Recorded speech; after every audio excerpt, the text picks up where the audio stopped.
সালের আগে মমতা ব্যানার্জি কি বলেছিল? মুসলিম খাতরে মে হ্যায়, তাই তো নাকি? ভুলে গিয়েছেন এক্ষুনি? ভুলে গিয়েছেন নাকি?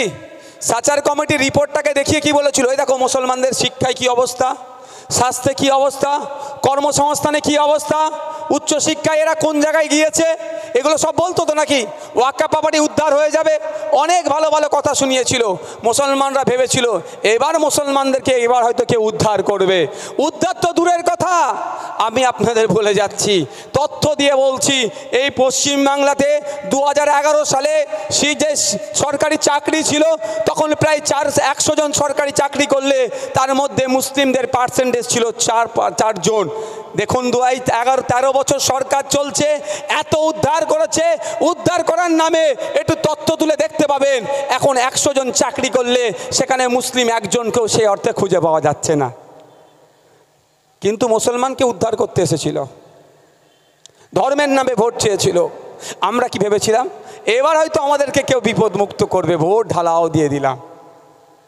শিক্ষা প্রতিষ্ঠান একটু আপনাদের প্রাইমারি স্কুলগুলোতে গিয়ে দেখবেন, সুযোগ সুযোগ আপনাদের কাজের সুযোগ দেন, আমরা পলিসি দেখাবো। তো প্রাইমারি স্কুলগুলোতে গিয়ে একটু খোঁজ নেবেন, আপনাদের এলাকার বাচ্চারা, আপনার বাড়ির সন্তানেরা, ফুটফুটে বাচ্চাগুলোর যেখানে মেধা তৈরির জায়গা, যেখানে বেস তৈরি হয়, যেখান থেকে প্রাইমারি এডুকেশন নেয়, সেই সমস্ত শিক্ষা প্রতিষ্ঠানগুলোতে গিয়ে দেখবেন 300-400 বাচ্চা যাচ্ছে, মিড ডে মিলটা নিচ্ছে। যদিও মিড ডে মিলে চুরি হয়েছে, তার ধরা পড়েছে, জেলে আছে, কিন্তু মিড ডে মিলটা নিচ্ছে আর বাড়িতে চলে আসছে, পড়াশোনা হচ্ছে না, ভবিষ্যৎগুলোকে ধ্বংস করে দিচ্ছে, কোমরগুলোকে ভেঙে দিচ্ছে। কি হচ্ছে? আর বলেছিল মুসলমানদের উন্নয়ন হবে, বিশাল উন্নয়ন হবে, ঘোড়ার ডিম উন্নয়ন হয়েছে। শিক্ষা প্রতিষ্ঠান নতুন কোনো বুথে দেখতে পেলাম না, কিন্তু আমি এটা দায়িত্ব নিয়ে বলতে পারি, বুথে বুথে খোঁজ নিলে দেখা যাবে লিগাল ইল্লিগাল মদের দোকান বানিয়ে দিয়েছে এই মমতা ব্যানার্জি 12-13 বছরে। তাহলে জাতের নামে ভোট চেয়েছিল, লাভটা কি হচ্ছে? স্বাধীনতার পর থেকে অনেক সরকার এসেছে, সরকারের পরিবর্তন হয়েছে। আমি বলছি আপনাদেরকে যে প্রত্যেকটা সরকারের আমলেই মুসলিম সমাজের ক্ষতিগ্রস্ত হয়েছে, মুসলিম সমাজ বঞ্চিত হয়েছে, কিন্তু এই তৃণমূলের আমলে সব থেকে বেশি ক্ষতিগ্রস্ত যদি কোন জাতি হয়ে থাকে সেটা মুসলিম জাতি। কি দিয়েছে? হাতে পেন দেয়নি, কলম দেয়নি, এর পরিবর্তে হাতে গুন্ডা মস্তানদের মতো বানিয়ে দেওয়ার জন্য বোমগুলি, পিস্তল তুলে দিয়ে অন্যায় কাজের দিকে ঠেলে দিয়েছে। আর পাড়াতে পাড়াতে শিক্ষা প্রতিষ্ঠান দেওয়ার পরিবর্তে মদের দোকান খুলে দিয়েছে, লিগাল ইল্লিগাল। তাই সময় এসেছে আমাদের, সময় এসেছে আমাদের ঘুরে দাঁড়ানোর জন্য। আমরা কেউ জাতির নামে ভোট চাইলে তাকে ভোট দেব না, আমরা উন্নয়নের নামে ভোট চাইব। আমাদের পাড়ার প্রাইমারি স্কুলটাকে কি করে হাই স্কুলে রূপান্তরিত করা যায় তার জন্য আওয়াজ তুলব। আমার এলাকার যে হাই স্কুলটা আছে সেখান থেকে পড়াশোনা করে বাচ্চারা দূরে গিয়ে কলেজে পড়াশোনা করছে, এখানে আরও 2টো কলেজ হবে কিভাবে, তার আমরা দাবি তুলব। আমার এলাকার যে স্বাস্থ্যকেন্দ্রটা আছে সেখানে সরকারি পরিষেবা ঠিকঠাক পাওয়া যাচ্ছে না, বেসরকারি স্বাস্থ্যকেন্দ্রকে গিয়ে সব পরিষেবা নিতে হচ্ছে অর্থ খরচ করে, তার বিরুদ্ধে আওয়াজ তুলব। আমাদের স্বাস্থ্যকেন্দ্রটাতে গিয়ে আমরা বিনা পয়সায় যাতে ট্রিটমেন্ট পাই তার আওয়াজ আমরা তুলব। হবে তো নাকি ভাই? কেউ যদি বলে মুসলমানকে বাঁচাতে এসছে, একদম ভোট নয়। 2011 সালে মুসলমানদের বাঁচাতে এসেছিল, মুসলমান এখন কোন জায়গায় গিয়েছে বুঝতে পেরেছেন তো? ঠিক চলে আসুন, একটু এগিয়ে যাই দিল্লির দিকে। বিজেপির বলেছিল 2014 সালের আগে হিন্দু খাতরে মে হ্যায়, হিন্দু খাতরে মে হ্যায়। হিন্দু সমাজের অনেক মা বোনেরা ভাবলেন, বাপ ভাইরা, এবার হয়তো হিন্দুরা খাতরা থেকে উদ্ধার হবে। কি দেখলাম? পেট্রোল ডিজেল আমার হিন্দু ভাইকেও 100-র কাছাকাছি কিনতে হচ্ছে, মুসলমান ভাইকেও কিনতে হচ্ছে, তাই তো নাকি? নিত্য প্রয়োজনীয় জিনিসের দাম বেড়ে চলেছে, চাকরি থেকে ছাঁটাই হচ্ছে। LIC 1956 সালে 5 কোটি টাকা ইনভেস্ট করে তৈরি হয়েছিল, আজকের ডেটে প্রায় 35,000 কোটি টাকা তার প্রপার্টি, তারও শেয়ার বিক্রি করে দিচ্ছে এই মোদিজি এসে। আর LICতে 98% আমার হিন্দু সমাজের মা বোন বাপ ভাইয়েরা, তাই তো নাকি? তাহলে ক্ষতি কার করছে? দেশ স্বাধীন হওয়ার পর থেকে হিন্দু ভাইদের যদি সব থেকে বেশি ক্ষতি করে থাকে কোন সরকার, সেটা এই মোদিজি সরকার করছে। কিন্তু আমরা কি দেখছি? 2011-তে মুসলমানকে উদ্ধারের নামে ভোট চেয়ে ভোট হলো, মুসলমানরা তলানিতে চলে গেল, আর মমতা ব্যানার্জির ভাইপোর সম্পত্তি রকেটের গতিতে বেড়ে গেল। আর 2014-র আগে হিন্দু নাকি খাতড়ে ছিল, খাতড়া থেকে উদ্ধার করতে এসে অমিত শাহ হাজির ছেলের ব্যবসা প্রায় 15,000 গুণ বৃদ্ধি পেয়ে গেল। আর আমার পাশের বাড়ির যে রাম কাকু 2014 সালের আগে যে অবস্থায় ছিল তার থেকে খারাপ অবস্থা হয়ে গেল। আর 2011 সালের আগে রহিম চাচা যতটা না ভালো ছিল, এখন দেখুন তার অবস্থা আরও খারাপ হয়ে গেল। এরা ধর্মের নামে ভোট চেয়েছিল। আমাদের ধর্ম জাতের নামে ভোট চাইলে তাদেরকে পরাস্ত করতে হবে, এটা মাথায় রাখবেন আপনারা। সুকান্ত বাবুদের সরকার, এই দিলীপ বাবুদের সরকার, এই শুভান্দু বাবুদের সরকার বছরে 15 লক্ষ করে, বছরে 2 কোটি চাকরি দেওয়ার কথা বলেছে। চাকরি তো দূরের কথা, দেশের ইতিহাসে সর্বোচ্চ বেকারত্বের দিকে আমরা এগিয়ে যাচ্ছি। যে বেকারত্বের সংখ্যা বাড়ছে, সেই বেকারত্বের মধ্যে 86% যুব সমাজ পড়ে যাচ্ছে। এরা সবেতে ব্যর্থ হয়েছে। এবার এরা ধর্ম খেলে নিজেদের অস্তিত্ব বাঁচিয়ে রাখার চেষ্টা করবে।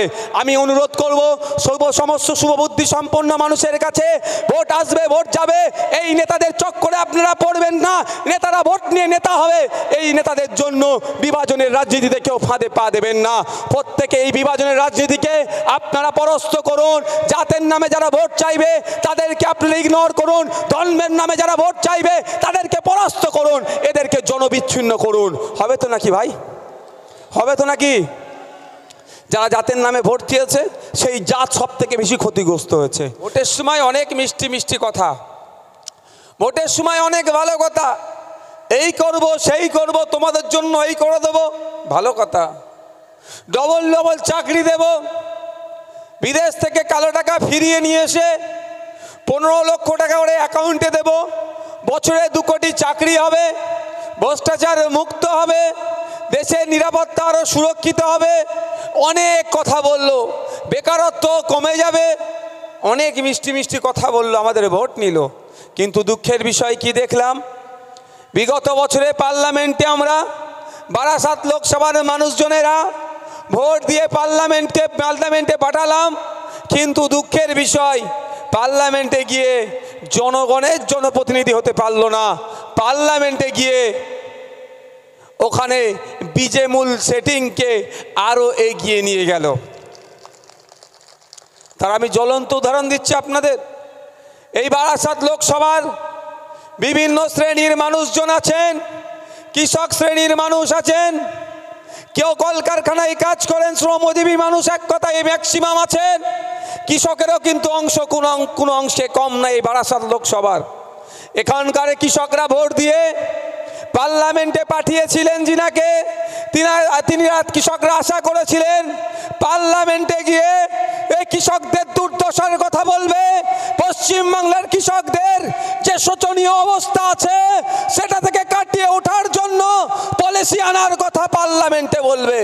কিন্তু দুঃখের বিষয় আমরা কি দেখলাম, এই শুভেন্দু অধিকারীদের কেন্দ্রীয় সরকার, এই দিলীপ ঘোষদের কেন্দ্রীয় সরকার, এই সুকান্ত বাবুদের কেন্দ্রীয় সরকার কৃষকদের স্বার্থকে আঘাত করে কর্পোরেটদের হাতকে শক্ত করার জন্য, পুঁজিপতিদের হাতকে শক্ত করার জন্য কৃষক বিরোধী বিল পাস করালো। আর আমরা যাকে পার্লামেন্টে পাঠালাম কৃষকদের হয়ে কথা বলার জন্য, কিন্তু দুঃখের বিষয় পার্লামেন্টে গিয়ে কৃষকদের হয়ে কথা বলা তো দূরের কথা, যখন কৃষকদের বিরুদ্ধে পার্লামেন্ট থেকে বিল পাস হচ্ছিল, এই বিদায় বর্তমান তৃণমূল কংগ্রেসের যিনি প্রার্থী, তিনি কৃষকদের হয়ে একটা শব্দও কিন্তু খরচ করেনি।